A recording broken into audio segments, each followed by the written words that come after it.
Hello दोस्तों, मेरा नाम है साहिल खान और आज की वीडियो शुरू करते हैं। सबसे पहले न्यूज़ है टेस्ला की। टेस्ला का भाई पंगा चल रहा है चाइना के अंदर। क्यों चल रहा है? सिक्योरिटी कंसर्न्स को लेके। चाइना के अंदर सिक्योरिटी कंसर्न्स को लेके तो चाइनीज मिलिट्री का ये कहना है कि जो टेस्ला की गाड़ी है उसके कैमरे ट्रैक करते हैं, सब कुछ देखते रहते हैं कि क्या क्या चल रहा है। तो कहा गया है कि अगर कोई मिलिट्री वाली एरिया है, अंदर नहीं खड़ी करनी है गाड़ी, अगर पार्किंग पे खड़ी करनी है, बाहर खड़ी कर रही है। तो सबसे शॉकिंग चीज ये निकल के आ रही है कि चाइना प्राइवेसी के ऊपर बात कर रहा है कि भाई यहाँ पे कोई डेटा लीक नहीं हो रहा है। और इस पे एलॉन मस्क का कहना है कि अगर हम ये काम करते तो हम चल नहीं रहे होते, अब तक हम बंद हो चुके होते। मेरा भी पर्सनली मानना है ऐसा काम शायद नहीं करते होंगे टेस्ला वाले। और अगर कुछ टाइम पहले की बात करके चलते हैं तो एक रशियन हैकर था जिसने टेस्ला के सिस्टम को हैक करने की कोशिश करी थी और रैंसमवेयर मांग रहा था। तो भाई उसको गिल्टी प्ली किया गया है। उसका ऐसा कहना है $4 मिलियन शायद वो मांग सकता था। और साथ में स्पेसएक्स का एक इंजीनियर है जो कि गिल्टी प्लीड हुआ है इनसाइडर ट्रेडिंग की वजह से। डार्क वेब पे वो इनसाइडर ट्रेडिंग वाला डेटा बेच रहा था। बेसिकली इनसाइडर ट्रेडिंग क्या होती है? आप मेरी कंपनी में काम करते हो, मेरी कंपनी शेयर मार्केट पे लिस्टेड है, तो सिंपल सी बात, अगर कोई अच्छी खबर आएगी तो भाई मार्केट के रेट बढ़ेंगे और बुरी खबर आएगी तो नीचे घटेंगे। पर ये जो भी खबरें आती है, खबरें आने से पहले इंटरनल टीम को पहले पता लग जाता है कि भाई कोई कॉन्ट्रैक्ट आया या फिर नहीं आया। तो इनसाइडर ट्रेडर्स क्या करते हैं, पहले ही उस चीज को मार्केट में लीक कर देते हैं और इस चीज को इलीगल कहा जाता है। इस चक्कर में वो बंदा पकड़ा गया है। अगली खबर सेंटर की है। भाई फ्लाइट के रेट शायद बढ़ सकते हैं। जो लोअर फेयर का कैप लगाया गया था उसके ऊपर 5% बढ़ा रही है गवर्नमेंट। अब क्यों बढ़ा रही है? उनका कहना है फ्यूल के चार्जेस बढ़ गए हैं, इस चक्कर में वो जो लोअर कैप लगाई गई थी उसको हम बढ़ा रहे हैं। अगली खबर फ्यूचर रिटेल की है। भाई फ्यूचर रिटेल का अजीबो गरीबी चल रहा है। अगर आप पिछले हफ्ते की बात करके चलते हो तो खबर निकल के आई कि भाई हाई कोर्ट ने कहा है ये डील नहीं हो सकती और जो किशोर बियानी जी है उनको फाइन देने के लिए भी कहा गया। इसके चक्कर में मार्केट बहुत ही बुरी तरह से परफॉर्म करी फ्यूचर रिटेल के लिए और फ्यूचर रिटेल तकरीबन 10% घट गया। पर अगर हम कल की बात करके चलते हैं तो भाई वो 10% तकरीबन बढ़ गया। मार्केट जब खुली थी तो 5% नीचे था और जब वो क्लोज हुआ है तो 5% ऊपर मार के बंद हुआ है। तो तकरीबन 10% के आसपास ग्रोथ आई है। तो आज कितनी ग्रोथ आएगी ये देखने वाली बात है। अगली खबर हमारी फाइनेंशियल मिनिस्टर की है। उनका ऐसा कहना है विजय माल्या, नीरव मोदी, मेहुल चौकसी, सबको हम इंडिया वापसी लेके आएंगे। तो भाई इंडिया को जो पैसा लूट के भागे है वो सारा का सारा पैसा मिल सकता है। साथ में हमारी फाइनेंशियल मिनिस्टर ने यह भी बोला जो 74% की बात हो रही है, जो एफडीआई की बात हो रही है 74% इंश्योरेंस सेक्टर के अंदर, वो एक अपर लिमिट है, उससे ऊपर नहीं जा सकते, उससे नीचे तो रह सकते हैं।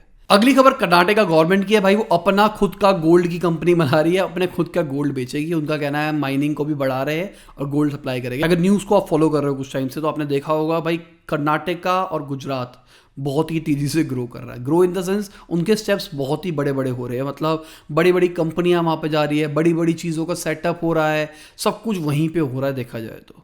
आपको लग रहा है ऐसा या फिर नहीं लग रहा? यूपी में भी थोड़ी थोड़ी खबरें आ रही है। इन 3 स्टेट्स में ही जो भी हलचल आ रही है वो यहीं आ रही है और कहीं नहीं आ रही है। अगली खबर डोनाल्ड ट्रंप की है। भाई उनकी नेटवर्थ तकरीबन $700 मिलियन घटी जब से वो प्रेसिडेंट बने थे तब तक। तो इसका रीज़न ये भी हो सकता है कि भाई वो अपने बिजनेस पे फोकस नहीं कर पा रहे थे, या इसका रीज़न ये भी हो सकता है जो लोग उनमें इन्वेस्ट करते थे वो इन्वेस्ट नहीं कर रहे थे, इस चक्कर में उनकी मार्केट घट रही थी। अगली खबर अडानी ग्रीन्स की है। उन्होंने भाई $1.35 बिलियन रेज किए हैं 12 बैंक से और ये रिन्यूएबल एनर्जी के लिए काम चल रहा है। तो आपको क्या लगता है रिन्यूएबल एनर्जी का क्या फ्यूचर रहने वाला है? क्या फ्यूचर में रिन्यूएबल एनर्जी बहुत ज़्यादा चलने वाली है? जिस हिसाब से अडानी ग्रुप ने जिस स्केल का सोलर प्लांट लगाया है भाई, उस हिसाब से तो लग रहा है कि भाई बहुत ज़्यादा फोकस होने वाला है इनका तो एटलीस्ट रिन्यूएबल एनर्जी के अंदर। और कुछ टाइम पहले उन्होंने स्काई पावर के 50 मेगावाट भी एक्वायर कर लिए जो उनका सोलर प्रोजेक्ट है उसके अंदर। अगली खबर हमारी यूनियन मिनिस्ट्री की है। उनका कहना है तकरीबन 26,000 वेबसाइट हैक हुई है 2020 के अंदर और हैकर्स चाइना, पाकिस्तान और यूएस से थे। तो देखा जाए पिछले साल बहुत ज़्यादा हैकिंग में बहुत सारी खबरें निकल के आई थी हैकिंग के बारे में। हमारी वेबसाइट पे भी बहुत बार अटैक हुआ है, मैं झूठ क्यों बोलूँ। मैंने कई बार आपको बताया कि भाई हमारी वेबसाइट पे अटैक चल रहा है, हमारी वेबसाइट फिर से हैक हो गई है, फिर से हैक हो गई है। तो एक कॉमन प्रैक्टिस लगी रहती है। और ये जो हैक हुई है इसके अंदर गवर्नमेंट वेबसाइट्स भी बहुत सारी थी। तो गवर्नमेंट हो सकती है तो हमारी वेबसाइट क्या है, हम तो नॉर्मल बंदे हैं। अगली खबर है 1 जून से BIS स्टैंडर्ड कंपलसरी हो जाएगा। अगर आप कोई भी गोल्ड खरीदते हो तो उस पर BIS मार्क होना चाहिए, हॉलमार्क बेसिकली होना चाहिए। अब ये कह रही है गवर्नमेंट, क्यों? क्योंकि इससे 2 चीज़ें रहेगी। एक तो जो आपको गोल्ड मिल रहा है उसकी क्वालिटी एश्योर्ड रहेगी, साथ के साथ में गवर्नमेंट ट्रैक भी कर पाएगी। अगली खबर एप्पल की है भाई। एप्पल के ऊपर फाइन लगा है $308 मिलियन का US के अंदर, जहां पे उन्होंने DRM का पेटेंट यूज किया है। और ये कहा जा रहा है ये जो इनका iTunes है, ऐप स्टोर है, ये सारे के सारे उस पेटेंट का यूज कर रहे हैं, तो इतना फाइन लगा है। एप्पल वालों को कहना है भाई हम इसके अगेंस्ट लड़ेंगे। तो देखते हैं क्या होता है इस चीज के ऊपर, क्या नहीं होता है। और अगर हम स्पॉटिफाई की बात करके चलते हैं तो स्पॉटिफाई ने बोला है 1.6 लाख करोड़ की रॉयल्टी उसने अभी तक दी है म्यूजिक लेबल्स को। कितना हो गया ये? तो यहाँ पे मैं एक छोटा सा टेस्ट लेता हूं आप लोगों से। यहाँ पे मुझे बताओ ये जो पैसा है ये कितना % है मुकेश अंबानी की नेटवर्थ का? ठीक है, नीचे कमेंट के अंदर। अगली खबर जयपुर से है। वहां पे आप मेट्रोस को बुक कर सकते हो घंटे के हिसाब से, कोई भी पार्टी फंक्शन अगर आप करना चाहते हो तो। इससे पहले मूवीज वगैरह के लिए यूज होते थे, अब इसके लिए भी होगा। रेट उन्होंने सेट किया है 5,000 रुपये पर कोच 4 घंटे के लिए, और अगर आपको एक्स्ट्रा घंटा चाहिए तो उसके लिए आपको 1,000 रुपये देना पड़ेगा। देखा जाए तो रेट सही है अगर पार्टी करनी हो तो उसके लिए। अगली खबर मार्क जकरबर्ग की है। वो क्लब हाउस पे आए हुए थे तो उन्होंने एक बात बोली है कि ये जो एप्पल का नया अपडेट आया है प्राइवेसी कंसर्न को लेके, इसकी वजह से हमको ज्यादा फायदा होने वाला है। पहले तो वो रो रहे थे कि भाई हमको नुकसान हो जाए, नुकसान हो जाएगा। अब वो कह रहे हैं ज्यादा फायदा होने वाला है, और क्या कह रहे हैं कि अब हम एक तरह से मोनोपोली टाइप्स बन जाएंगे। और अगर फेसबुक के भाई व्हाट्सएप की बात करके चलते हैं तो भाई वो इंडिया के अंदर पेमेंट्स के ऊपर बहुत ज्यादा सीरियस हो रहा है। तो उन्होंने Amazon पे इंडिया के हेड को अपना हेड बनाया है। तो यहाँ पे मैं आपसे पूछना चाहूंगा, आपको लगता है कि व्हाट्सएप का जो पेमेंट वाला सिस्टम है वो सबको मात दे देगा? क्योंकि मुझे पर्सनली लगता है अगर ये जो प्राइवेसी कंसर्न वाला सिस्टम है, अगर वो वाला सीन ना रहे व्हाट्सएप के साथ में, तो व्हाट्सएप से कोई compete नहीं कर पाएगा पेमेंट्स की टर्म में। और ये जेन्युइन बता रहा हूँ, पेटीएम शेटीएम भी शायद पीछे हो सकते हैं इस चीज़ को लेके, क्योंकि व्हाट्सएप सब यूज़ करते हैं और UPI से लिंक हो जाएगा। आप डायरेक्टली चैट के अंदर ही पैसा भेज पाओगे और वहाँ पे ट्रैक भी रहेगा, सब कुछ रहेगा। तो मेरे हिसाब से ज़्यादा अच्छी चीज़ है व्हाट्सएप का।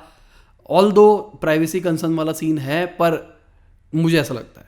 अपना पॉइंट ऑफ व्यू नीचे कमेंट में बता दो। अगली खबर सऊदी अरामको की है भाई। सऊदी अरामको अब दुनिया की सबसे ज्यादा प्रॉफिटेबल कंपनी नहीं रही, एप्पल आगे आ गया है। सऊदी अरामको को पिछले साल लॉस हुआ, इस चक्कर में सारा का सारा काम हुआ है, क्योंकि पिछला साल बुरा साल था जितनी भी ऑयल रिलेटेड कंपनीज है उनके लिए। और अगर हम लैम्बोर्गिनी की बात करके चलते हैं तो उनका अभी तक का सबसे प्रॉफिटेबल ईयर था पिछला साल। उन्होंने तकरीबन $1.93 बिलियन का टर्नओवर किया और 7430 कार्स बेची। अगर आप एक कार का एवरेज प्राइस निकालो INR के अंदर तो कितना होगा, कमेंट में बता दो। अगली खबर डीकैथलॉन इंडिया की है। उन्होंने पेंटाथलॉन को ट्रेडमार्क इंफ्रिंजमेंट के ऊपर भाई पकड़ा है। उन्होंने कहा है इसकी वजह से हमको बहुत मोटा लॉस हुआ है। दिल्ली के अंदर इनके 3 स्टोर्स है और इनका कहना है कि भाई ये इनके कॉपीराइट का यूज कर रहे हैं और ये गलत चीज़ है। तो आपने क्या कभी यूज़ किया है इन दोनों को? डीकैथलॉन तो मैंने बहुत बार देखा है क्योंकि मेरे घर के पास में ही है और वहाँ पे वहीं से हम बैट बॉल लेके वहीं क्रिकेट खेल लिया करते थे, तो हमारे लिए वो चीज़ अच्छी थी। तो आपने देखा है या फिर नहीं देखा इन दोनों के बारे में? अगर नहीं देखा तो क्या आप चाहते हो उसके ऊपर कोई वीडियो बने?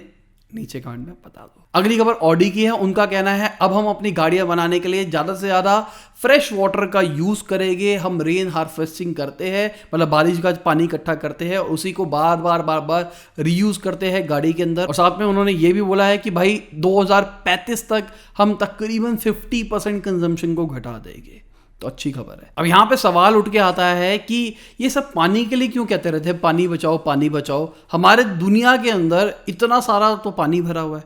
अगर इतना सारा पानी है हमारी दुनिया के अंदर तो सब पानी बचाने की बात क्यों करते हैं? क्योंकि जो पानी है ना वो सारा का सारा सलाइन वाटर है और हमारे लिए वो ड्रिंकेबल नहीं है। हमको चाहिए होता है फ्रेश वाटर। तो फ्रेश वाटर बहुत कम है, इसी चक्कर में फ्रेश वाटर बचाने की बात होती है। और जैसे हम इन गाड़ियों की बात करके चले, बहुत सारी जगह की बात करके चले, वहाँ पे हम समुद्री पानी यूज़ नहीं कर सकते क्योंकि उसके अंदर नमक होता है और उसकी वजह से बहुत जगह नुकसान हो सकता है। गाड़ी के अंदर अगर आपने वो पानी यूज़ किया तो भाई गाड़ी के ऊपर कोलिजन के चांसेस ज़्यादा आ सकते हैं। तो इसी तरीके से आप खाने की कुकिंग के अंदर उस चीज़ को यूज़ नहीं कर सकते। यही दिक्कत है सारी की सारी। और इसी चक्कर में फ्रेश वाटर को कहा जाता है बचाओ बचाओ। जो भी आपके घर में नलके में पानी आता है ना, चाहे वो कैसा भी आता हो, चाहे वो डायरेक्ट आता हो, उसका TDS कितना भी आई हो, फिर भी वो फ्रेश वाटर है, तो उसको प्रिजर्व करो। अगली खबर बिल गेट्स की है। वो थोड़े से नाराज दिखाई दे रहे हैं यूएस गवर्नमेंट से। उन्होंने कहा है भाई कुछ टैक्स तो उन्होंने बहुत ही अनाप शनाप प्रपोज किए हैं। तो प्रपोजल में ये आया है कि इनकम टैक्स लगेगा 50% तक और उससे ऊपर भी हो सकता है। मतलब आपने जितना पैसा कमाया उसका 50% से ऊपर गवर्नमेंट ले जाएगी। मतलब आप मेहनत क्यों कर रहे हो गवर्नमेंट के लिए। अगर पुराने ज़माने की बात करके चलो तो ऐसा हुआ करता था, हमारे देश के अंदर भी बहुत जगह पे हुआ करता था। पर धीरे धीरे जैसे जैसे चीज़ें खुलती चली गई, गवर्नमेंट रियलाइज़ किया अगर इसको हम कम रखेंगे तो लोग ज़्यादा मेहनत करेंगे। यहाँ पे जो ज़्यादा मेहनत करेगा वो ज़्यादा टैक्स पे करेगा, और ये गलत चीज़ है देखा जाए तो। अगली खबर CAIT की है। उन्होंने फार्मेसीज को पकड़ लिया है, जितनी भी नेटफ्लिक्स वगैरह वगैरह है उन सबको कहा है भाई ये सारे के सारे ड्रग्स एंड कॉस्मेटिक एक्ट का वायलेशन कर रहे हैं। भाई इस चक्कर में ये फंसेंगे। अब तो पहले ये हाथ धो के पड़े हुए थे अमेजोन के ऊपर अब कुछ इंस्पेक्शन शुरू हो गई है, अभी इन सब के पीछे पड़ गए हैं, छोड़ना नहीं है। अगली खबर बारबेक्यू नेशन की है। भाई बारबेक्यू नेशन का कल IPO निकलने वाला है। तो अगर आपने मेरी बारबेक्यू नेशन वाली वीडियो नहीं देखी तो मैं रिकमेंड करूंगा जाके देखो, मज़ा आ जाएगा। ऑल्दो मुझे अब लगता है कि बारबेक्यू नेशन के फूड का लेवल थोड़ा सा घट गया है, पहले थोड़ा अच्छा हुआ करता था, या फिर लॉकडाउन की वजह से जो भी हुआ है, पर मेरे पिछले 2-3 एक्सपीरियंस थोड़े बुरे रहे हैं। कुछ दिनों पहले फेसबुक, इंस्टाग्राम, व्हाट्सएप सब कुछ डाउन था। तो इसके ऊपर जो पेटीएम के CEO है उन्होंने ये बोला कि यही नुकसान होता है अगर आप मोनोपोली बनाते हो तो। उन्होंने ये बोला था, मतलब सार्कास्टिक तरीके से बोला कि इंटरनेट बंद नहीं हुआ है, ये ऐप्स डाउन है। तो मोनोपोली होने का यही नुकसान होता है, क्योंकि आप कुछ ही ऐप्स यूज़ करते हो, आप सारी की सारी ऐप खोल के देख रहे हो तो नहीं चल रहा, तो लोगों को लगता है इंटरनेट नहीं चल रहा है, पर उनका सर्वर डाउन था एक्चुअली देखा जाए तो आपको क्या लगता है ये जो सोशल मीडिया कंपनीज हैं इन्होंने मोनोपोली बना रखी है या फिर नहीं बना रखी? और इसका तोड़ क्या है? अगर व्हाट्सएप को रिप्लेस करना है तो उसके ऑल्टरनेटिव में कोई खड़ा क्यों नहीं हो पा रहा? फेसबुक, इंस्टाग्राम के ऑल्टरनेटिव में खड़ा क्यों नहीं हो पा रहा? अगर होते हैं तो थोड़ा सा उठते हैं, उसके बाद खत्म हो जाते हैं। जैसे टिकटॉक की बात करके चले, टिकटॉक बढ़ रहा था, अच्छी तरीके से ग्रोथ कर रहा था, उसका अचानक ही गायब हो गया। अगली न्यूज़ एक मोटिवेशनल खबर है, मेरे हिसाब से थोड़ा सा पढ़ते पढ़ते अच्छी लगी तो मैंने कहा इंक्लूड कर देते हैं। तो ज़ोहो के अंदर एक बंदा था जो कि सिक्योरिटी गार्ड का काम करता था। तो वहाँ की टीम ने उसको समझा कि भाई ये बंदा जेन्युइन बंदा है, इसके साथ काम किया जा सकता है। उन्होंने ड्यूटी आवर्स के बाद में उसको ट्रेन करना शुरू किया। अब उनको कंपनी ज्वाइन किए हुए 8 साल हो चुके हैं और वो टेक टीम का पार्ट है। तो कितनी मोटिवेशनल चीज़ है। यहाँ पे एजुकेशन मैटर नहीं करती है, स्किल मैटर करता है, जो कि मैं हमेशा कहता हूँ। अगर आपको काम आता है ना, अगर आपकी पढ़ाई लिखाई कम ज़्यादा भी है तो कोई दिक्कत नहीं है। लोग बहाना बनाते हैं कि भाई मैं पढ़ा लिखा नहीं हूँ इसलिए मैं ये चीज़ नहीं कर पा रहा, ये एक बहाना है, ना करने का एक बहाना है। तो चलिए अब IPO के ऊपर वापसी आते हैं। मोबीक्विक भी अपना IPO निकाल सकता है सितंबर के अंदर, और कहा जा रहा है $250 मिलियन तक वो रेस कर सकता है। अगली एक बड़ी मस्त खबर है, एप्पल के ऊपर ब्राजील के अंदर फाइन लगाया है। क्यों? क्योंकि वो डब्बे के अंदर चार्जर नहीं देते हैं। और उन्होंने एकदम दिल की बात बोल दी, जो कि हर एक आईफोन यूजर के दिल में चल रही है, कि भाई ये चार्जर नहीं देने का रीज़न ये नहीं है कि वो एनवायरनमेंट को बचाने की कोशिश कर रहे हैं। एप्पल के ना चार्जर देने से एनवायरनमेंट में कोई बहुत बड़ा फर्क नहीं पड़ जाएगा। मतलब उसको मार्केटिंग गिमिक बनाया था एप्पल ने, और उन्होंने यही बोला है कि भाई इससे कोई बहुत बड़ा फर्क नहीं पड़ जाएगा, अब फाइन भुगतो। अगली खबर एसर की है, उनके ऊपर भी साइबर अटैक हुआ है, 50 मिलियन रैंसम मांगा गया है। तो भाई बहुत ज़्यादा अटैक चल रहा है देखा जाए तो इसी के साथ आज की बिजनेस खत्म होती है। उम्मीद करता हूँ आपको मजा आया होगा। लाइक कर देना, शेयर कर देना, कमेंट में बताना वीडियो कैसी लगी। बाय, गुड नाइट, शब बखैर, खुदा हाफिज, गुड मॉर्निंग और आफ्टरनून जब भी आप वीडियो को देख रहे हैं। तो भाई फाउंडर्स अनफिल्टर्ड में मज़ा आ रहा है, कंटिन्यू करने की सोच रहा हूँ मैं कि कंटिन्यू रखेंगे, जब तक मज़ा आता रहेगा तब तक डालते रहेंगे। आपको भी मज़ा आना चाहिए, मुझे भी मज़ा आना चाहिए, और जो फाउंडर इंटरव्यू दे रहा है उसको भी मज़ा आना चाहिए। मेरे इंटरव्यू के अंदर मैं बार बार उनसे ये क्वेश्चन पूछता हूँ कि आपको मज़ा आ रहा है ना? आपको मज़ा आएगा तभी सामने वाले बंदे को मज़ा आएगा। तो आपको मज़ा आ रहा है या फिर नहीं आ रहा, नीचे कमेंट में बता दो पिछली वाली वीडियो आप सबको कैसी लगी थी। तो अभी ये वीडियो आपको जब भी मिलेगी तो शायद मैं इंटरव्यू लेके आ चुका हूँगा, शायद मैं इंटरव्यू लेने जा रहा हूँगा एक इलेक्ट्रिक चार्जिंग कंपनी के ऊपर, जो कि दिल्ली की है। तो जो गेस कर सकता है नीचे कमेंट में बता देना।